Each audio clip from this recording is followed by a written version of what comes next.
இதுக்கு முன்னால் எந்த போட்டியிலையும் இந்த அளவுக்கு பணம் போட்டிருக்க மாட்டாங்க. இதில் ஜெயிக்கிறவங்களுக்கு அவங்களோட தலைமுறையே வேலைக்கு போகாமல் உக்காந்து சாப்பிட்ற அளவுக்கு பணம் கிடைக்க போகுது என்று சொன்னார் மார்க்ஸ். அந்த விஷயம் எல்லாருக்குமே ஆச்சரியத்தை ஏற்படுத்தியது. கூட்டத்தில் இருந்தவர்கள் எல்லோரும் தங்களுக்குள் விவாதித்து கொண்டு இருந்தார்கள். 1 பில்லியன் ரூபாய் கிடைக்கப் போகிறது என்றால் அதை பெறுவதற்காக அவர்கள் போட்டியில் எந்த எல்லை வரைக்கும் கூட செல்வார்கள். அதனால் கண்டிப்பாக விக்ரம் இந்த போட்டியில் உயிர் பிழைப்பது கஷ்டம் என்று நினைத்து மனதிற்குள் சிரித்து கொண்டான் விஷ்ணு. போட்டி எப்போது தொடங்கும் என்று ஆர்வத்துடன் காத்து கொண்டு இருந்தார்கள் நீரஜாவும் கௌஷிக்கும். லம்போ என்ன செய்வதென்று தெரியாமல் அமைதியாக விக்ரமையே பார்த்து கொண்டு நின்றான். அவன் லேசாக தலையை அசைத்தாலே போதும், எத்தனை பேர் வந்தாலும் அனைவரையும் பந்தாடி விடுகின்ற கோபத்தில் இருந்தான் லம்போ. என்னை பார்த்தா அவ்வளோ பயமா? காசு பணத்தெல்லாம் தண்ணி மாதிரி இறக்கிறீங்களே. விக்ரம் விளையாட்டாக அவர்களை பார்த்து சொன்னான். உனக்கு சாவு ரொம்ப பக்கத்தில் வந்துடுச்சு, அதனால தான் நீ இப்பெல்லாம் பேசிக்கிட்டு இருப்ப. இருக்கட்டும், பார்த்துக்கிறேன் என்று மார்க்ஸின் அருகில் இருந்த ஒருவர் விக்ரமை பார்த்து கோபத்தோடு சொன்னான். அவன் சொல்றதும் கரெக்டு தானே மிஸ்டர் மார்க்ஸ். உங்ககிட்ட 1 பில்லியன் பணம் இருக்கு, நீங்க தண்ணி மாதிரி இறக்கிறீங்க. ஆனா பதிலுக்கு அவங்கிட்ட பணம் வேணும்ல. வீட்டில் சோத்துக்கு பொண்டாட்டிக்கிட்ட கையேந்த வேண்டியதா இருக்கு. அவன்கிட்ட எப்படி 1 மில்லியன் ரூபாய் இருக்கும் என்று நீரஜா ஏளனமாக சிரித்து கொண்டே கேட்டாள். ஆக்சுவலா என்னை வச்சு விளையாடுறத பார்க்கும்போது இந்த 1 பில்லியன் ரொம்ப சின்ன பணமா தெரியுது எனக்கு என்று விக்ரம் கேஷுவலாக சொன்னான். என்னது, 1 பில்லியன் உனக்கு சின்ன பணமா? சாகிற நேரத்தில் உனக்கு ஏதாச்சும் புத்திக்கிட்டு போச்சா என்ன? முதல்ல உங்ககிட்ட 1 பில்லியன் பணம் இருக்கா? சும்மா தற்பரமா பேசிக்கிட்டு இருக்கக்கூடாது. இது ஒன்றும் சின்ன பசங்க விளையாடுற விளையாட்டு இல்லை. இங்க சுத்தி இருக்கிற ஆளுங்களோட டைம் வேல்யூ தெரியுமா உனக்கு என்று சொன்ன விஷ்ணு திரும்பி டேனியை பார்த்து, என்ன டேனி, உன் ஆளுக்கு என்னென்னமோ பேசிக்கிட்டு இருக்கான். 1 பில்லியன் பணம் உங்ககிட்டயே இருக்காது, உனக்கு கீழே வேலை செய்யற இவங்கிட்ட இருக்குமா என்ன என்று விஷ்ணு ஏளனமாக சிரித்து கொண்டே சொன்னான். உடனே அங்கிருந்த விஷ்ணுவின் ஆட்கள் எல்லோரும் விக்ரமையும் டேனியையும் பார்த்து சிரிக்க ஆரம்பித்து விட்டார்கள். விக்ரம், நான் வேணா உனக்கு ஒரு யோசனை சொல்லட்டுமா? பணத்துக்கு பதிலா நீ ஏன் டேனியோட கை காலை வச்சு விளையாடக்கூடாது? ஒருவேளை நீ போட்டியில் தோத்துட்டா பணத்துக்கு பதிலாக டேனியோட கையையும் காலையும் விட்டு எடுத்துக்கிறோம் என்று சத்தமாக சிரித்தபடி சொன்னான். என்ன சார் நீங்க அவங்களை இப்படிலாம் டார்ச்சர் பண்றீங்க? உடம்பை முழுவதும் வச்சா கூட 1 பில்லியன் பணத்துக்கு ஒர்த்தா இருக்காது. இப்படி வெறும் கை காலை வச்சுக்கிட்டு நாம என்ன கறிக்கடையா வைக்க முடியும் என்று நீரஜா கிண்டலாக சொன்னாள். என்ன விக்ரம், நீ எவ்வளவு பந்தயம் கட்டுற? இல்லைன்னா நாங்க சொன்ன ஐடியாவில் போயிடலாம் என்று கேஷுவலாக சொன்னான் விஷ்ணு. அருகில் நின்றிருந்த கௌஷிக்கும் நீர்ஜாவும் விக்ரமையே பார்த்து கொண்டு நின்றார்கள். சரி, இதுல நீ ஜெயிச்சுட்டா நான் உனக்கு 5 பில்லியன் கொடுக்குறேன். ஒருவேளை நீ தோத்துட்டா உன்னோட உசுர் எனக்கு வேணும், கொடுப்பியா என்று கேட்டான் விக்ரம். அந்த வார்த்தைகளை கேட்டதும் அதுவரைக்கும் சிரித்து கொண்டிருந்த அவர்களின் முகம் எல்லாம் அப்படியே அதிர்ச்சியில் உறைந்து நின்றது. என்னது, உன்கிட்ட 5 பில்லியன் இருக்கா? சரி, அப்படியே இருந்தாலும் அந்த 5 பில்லியன் பணத்துக்கு ஈடா என்னோட வாழ்க்கையை தான் பந்தயமா வைக்கணுமா என்று விஷ்ணு கேட்டான். விக்ரமின் பெற்றோர்கள் யார் என்று இதுவரைக்கும் தெரியவில்லை. அவனது மாமனார் குடும்பத்தில் இருக்கும் எல்லோருமே அவனை இழிவாக பார்க்கிறார்கள். அவனுக்கு எதுவாக இருந்தாலும் அவன் மனைவியிடமே கேட்டு வாங்கிக் கொள்ளும் நிலையில்தான் இருக்கிறான். அப்படி இருக்கும் போது அவன் அவ்வளவு தைரியமாக சொல்கிறான் என்றால் அது அவனுடைய தற்காப்பு கலை திறமையின் மீது இருக்கும் நம்பிக்கையும் டேனியுடன் இருக்கும் பழக்கமும் தான் காரணம் என்று நினைத்தார் மார்க்ஸ்.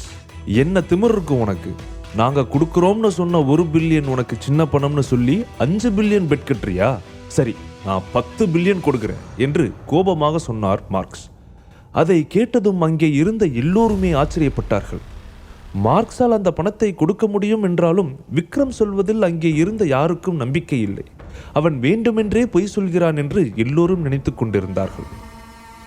இவன் என்ன ஹைதராபாத்லேயே ஏதோ ஒரு பெரிய பணக்கார மாதிரி நடந்துக்கிறான், இவனுக்கெல்லாம் வெக்கமே இல்லையா?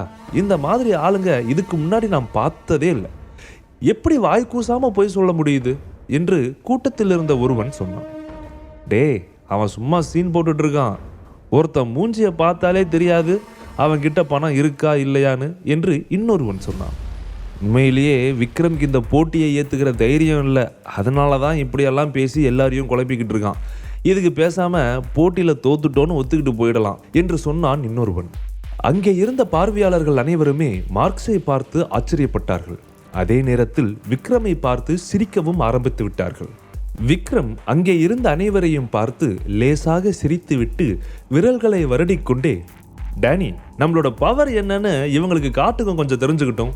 என்று கேஷுவலாக சொன்னான். உடனே அந்த இடம் முழுவதும் அமைதியானது.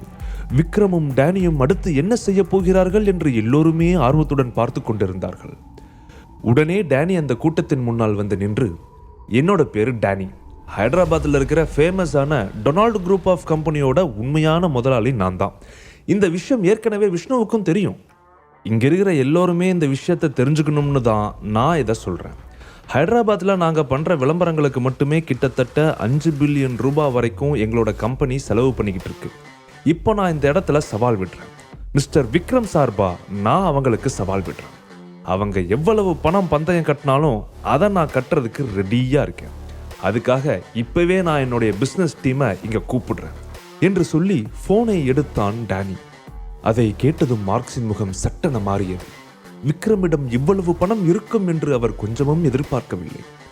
மிஸ்டர் விஷ்ணு, உண்மையிலேயே டொனால்டு குரூப் ஆஃப் கம்பெனி அவங்களோட பேர்ல தான் இருக்கா என்று விஷ்ணுவின் காதருகில் வந்து மெதுவாக கேட்டார். அந்த நிலையை அவரால் சுத்தமாக நம்ப முடியவில்லை. விஷ்ணு கண்ணியமாக அவரை பார்த்து, டேனி உண்மையிலே கொஞ்ச நாளைக்கு முன்னால டொனால்டோட ரொம்ப கம்பெனியும் வாங்கிட்டான். ஆனால் விக்ரம் சொன்னது மாதிரி இவ்வளவு பெரிய அமௌண்ட் அவங்க பந்தயமாக கட்டுவாங்கன்னு நான் கொஞ்சம் கூட எதிர்பார்க்கல. உண்மையிலேயே Donald groups real estate, catering, share மார்க்கெட்னு அவங்களோட பிஸ்னஸ் ரொம்ப பெருசு. அவங்களோட மார்க்கெட் வேல்யூ 20 பில்லியனுக்கு மேலே இருக்கும் என்று சொன்னான் விஷ்ணு. விஷ்ணு பல நாட்களாக டொனால்ட் கம்பெனியை பெற விரும்பினான். ஆனால் லத்தீன் குழுக்களின் தலைமையிலிருந்து அனைத்து நிதிகளையும் சேகரிக்க அவன் அதிகமாக போராட வேண்டியிருந்தது. அவனால் வேறு எதுவும் செய்ய முடியவில்லை. அதனால் அவன் டொனால்ட் குரூப்ஸின் பிஸ்னஸை சரிக்க பார்த்தான். அப்படி செய்தால் டொனால்ட் குழுமங்களின் தலைமை நிர்வாக அதிகாரியின் கைகளிலிருந்து அந்த நிறுவனத்தை சுலபமாக பெற்றுவிடலாம் என்று நினைத்தான் விஷ்ணு. ஆனால் நேத்ரா டொனால்ட் குழுமத்தை டேனியிடம் கொடுத்துவிட்டு ஹைதராபாத் சிட்டியை விட்டே ஓடிவிட்டார். டொனால்ட் குழுமம் சரியும் நிலையில் இருந்ததால் டேனியால் அந்த நிறுவனத்தை எளிதாக வாங்க முடிந்தது.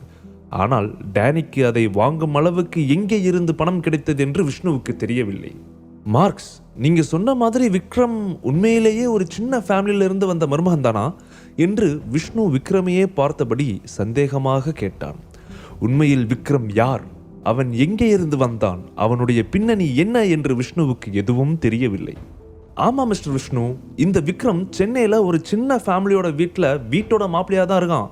அது எனக்கு 100% உறுதியா தெரியும். அவனுக்கு அந்த அளவுக்கு ஒன்றும் பெரிய பேக்ரவுண்ட்லாம் இல்லை. அது மட்டும் இல்லாமல் நான் அவனோட மாமனார் மாமியார்கிட்ட தனிப்பட்ட முறையில் பேசியிருக்கேன். அந்த குடும்பத்திலேயே அவன் மட்டும்தான் எந்த வேலைக்கும் பிரயோஜனம் இல்லாத ஆள் என்று மார்க்ஸ் மெல்லிய குரலில் விஷ்ணுவிடம் சொன்னார். அதை கேட்ட விஷ்ணு தீவிரமாக யோசித்தான். விக்ரமை பற்றிய ஏதோ ஒரு மர்மம் இருந்து கொண்டே இருந்தது. விக்ரமை இப்போதைக்கு புரிந்து கொள்ளவே முடியாது என்று நினைத்தான். என்ன எல்லாரும் சைலண்ட் ஆகிட்டீங்க, ஏதாச்சும் பேசுங்க என்று விளையாட்டாக கேட்டான் விக்ரம். விஷ்ணுவும் மார்க்ஸும் என்ன பதில் சொல்வது என்று தெரியாமல் அமைதியாக யோசித்தபடி உட்கார்ந்து கொண்டிருந்தார்கள். நீரஜாவுக்கும் கௌஷிக்கும் அங்கே என்ன நடக்கிறதென்றே புரியாமல் குழப்பத்தில் இருப்பது போல பார்த்து கொண்டு நின்றார்கள். இப்போ சொல்லுங்க, அதான் எப்படியும் என்ன தோற்கடிச்சிருவீங்களே, அப்புறம் என்ன தைரியமா பணத்தை கட்ட வேண்டியது தானே. உங்ககிட்ட அவ்வளவு பணம் இல்லைன்னா சொல்லிடுங்க, ஒன்றும் பிரச்சனை இல்லை. நான் உங்க 2 பேர்ல யாரோ ஒருத்தவங்களோட காலை மட்டும் வெட்டி எடுத்துக்கிறேன் என்று சொன்னான் விக்ரம். உடனே மார்க்ஸ் கோபமாக அவனை பார்த்து வீல் சேரில் இருந்து முன்னோக்கி நகர்ந்தார். அவரது முகத்தில் கோபமும் வெறுப்பும் தான் அதிகமாக தெரிந்தது. விக்ரமின் அந்த தைரியத்தையும் அவனுக்கு பின்னால் இருக்கும் ஏதோ ஒரு வலிமையான சக்தியையும் என்ன என்று புரிந்து கொள்ள முடியாமல் அவன் முன்னால் பயத்தில் அப்படியே லேசாக நடுங்கியபடி நின்று கொண்டிருந்தார் மார்க்ஸ். உண்மையில் அவர்கள் டொனால்ட் கம்பெனியை தனக்கு சொந்தமாக்கிக் கொண்டார்கள் என்று நினைக்கும் போது அவரால் அதை தாங்கிக் கொள்ள முடியவில்லை. அவர்களின் திட்டம் என்ன, எதற்காக இங்கே வந்து தங்களை குறிவைத்திருக்கிறார்கள், இது எல்லாம் எதர்ச்சியாக நடந்ததா இல்லை திட்டம் போட்டு நடத்தப்பட்டதா என்று அவருக்கு பயங்கர குழப்பமாக இருந்தது. இந்த போட்டியில் கலந்து கொண்டால் நிச்சயமாக தோற்று விடுவோம் என்று அவர் நினைத்தார். பிறகு அது அவர் வாழ்நாளில் மறக்க முடியாத ஒரு பாடமாக அமைந்துவிடும்.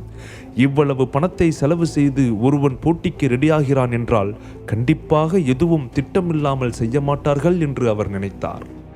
அவர் விக்ரமை பார்த்து மிகவும் கவலையுடன் நின்று கொண்டிருந்தார். அவ்வளவு பெரிய தொகையை நம்பி இதில் போடலாமா என்று அவரது மனம் நடுவில் நின்று கொண்டு தடுமாறிக் கொண்டிருந்தது.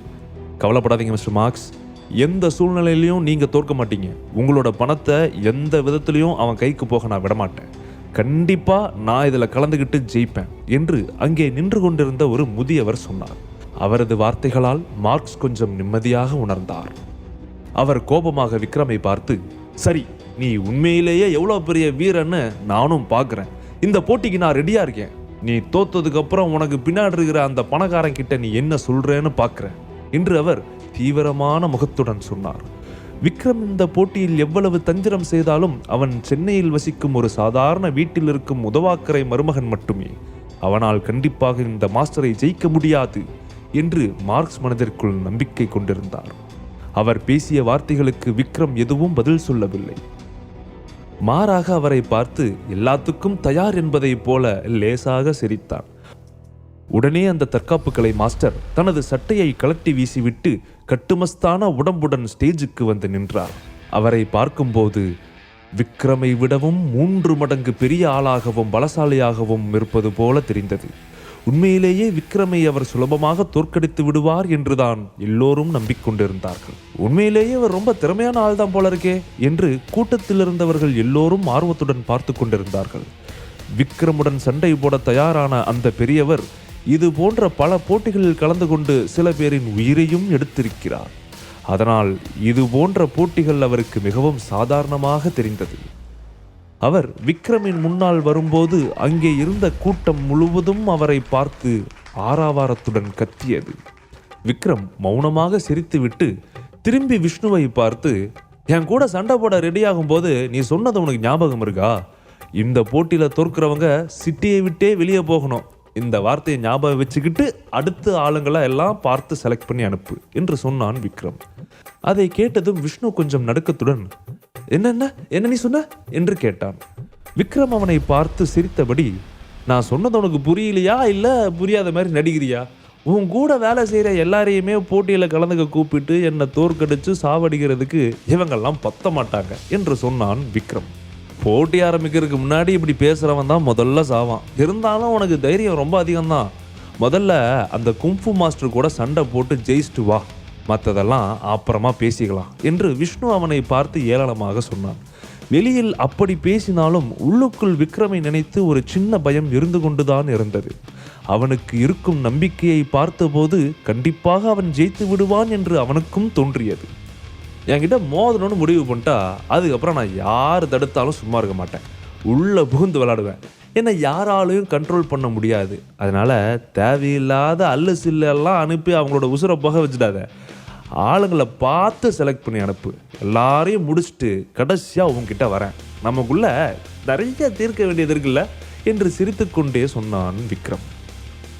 அவன் பேசுவதை பார்க்கும்போது விஷ்ணுவுக்கு அடிவயிற்றில் புலியை கரைத்தது. முழு கதையையும் கேட்டு மகிழ பாக்கெட் FM ஆப்பை டவுன்லோட் செய்யுங்கள். லிங்க் டிஸ்கிரிப்ஷனில் கொடுக்கப்பட்டுள்ளது.